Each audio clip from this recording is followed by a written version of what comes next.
Rashid, sejak bila kejadian ini disedari oleh penduduk kampung? Okey. Dah on ni. Atuk cakap ya. Assalamualaikum warahmatullahi wabarakatuh. Saya Muhammad Prasetyo Eka Putra ingin membuat video yang berjudul makalah yang hukum wadi dan macam-macamnya.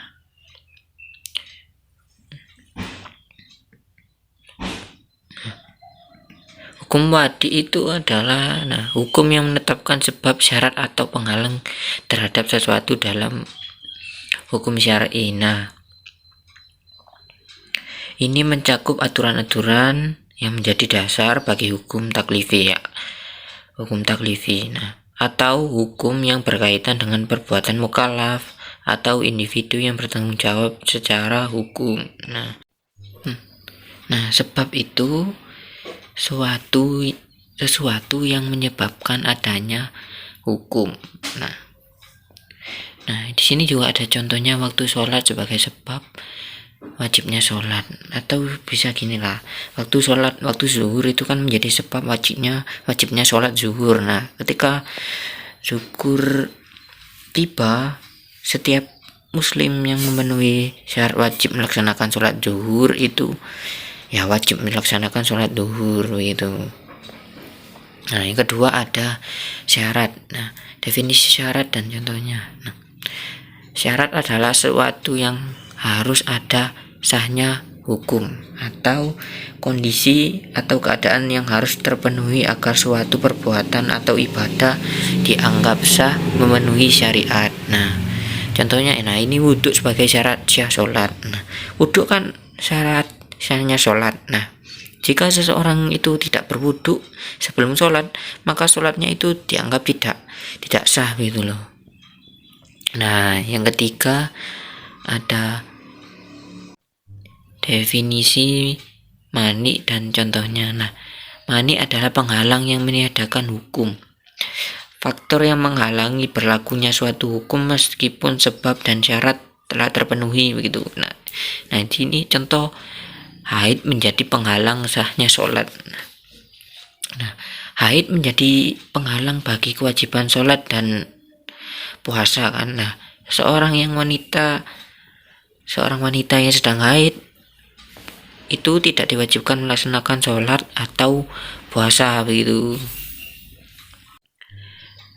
Definisi sah, fasid, dan batal. Sah ini tindakan yang memenuhi syarat dan tidak ada mani. Sah adalah tindakan yang memenuhi syarat, tidak ada mani. Status sebuah perbuatan atau ibadah yang dianggap sesuai dengan syariat karena memenuhi semua syarat yang ditentukan gitu loh. Intinya semua syarat untuk sholat gitu dia sudah terpenuhi gitu. Contohnya ya, sholat dengan wudhu. Sholat yang dilakukan setelah berwudhu dan memenuhi syarat-syaratnya lainnya itu dianggap sah dan diterima dalam syariat Islam gitu. Yang seterusnya ada fasid, tindakan yang tidak sah karena tidak memenuhi syarat atau perbuatan yang tidak sah karena tidak memenuhi syarat tertentu. Tetapi sepenuhnya batal dalam beberapa kondisi. Perbuatan fasid bisa diperbaiki. Misalnya itu contohnya kalau itu loh, sholat tanpa niat. Jika seseorang sholat tanpa niat, sholatnya dianggap fasid, tetapi dapat diulangi dengan memperbaiki niatnya gitu. Yang terakhir ada batal.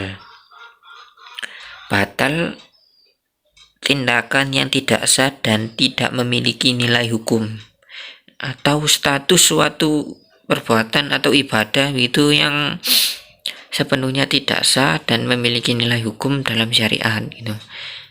Contohnya kayak pernikahan tanpa saksi. Akad nikah yang dilakukan tanpa saksi yang sah dianggap batal dan tidak memiliki kesahan hukum dalam syariat Islam gitu. Nah, sekian. Jadi kesimpulannya, hukum wadik berperan penting dalam menentukan status hukum suatu tindakan berdasarkan kondisi tertentu. Nah, memahami hukum ini membantu dalam menciptakan keadilan dan ketertiban dalam masyarakat gitu. Nah, dengan memahami hukum wadik ini kan umat Islam dapat menjalankan ibadah dan perbuatan sesuai dengan syariat, sehingga menciptakan kehidupan yang adil dan tertib gitu. Nah, sekian dari saya. Wassalamualaikum warahmatullahi wabarakatuh. Saya wassalamualaikum bro.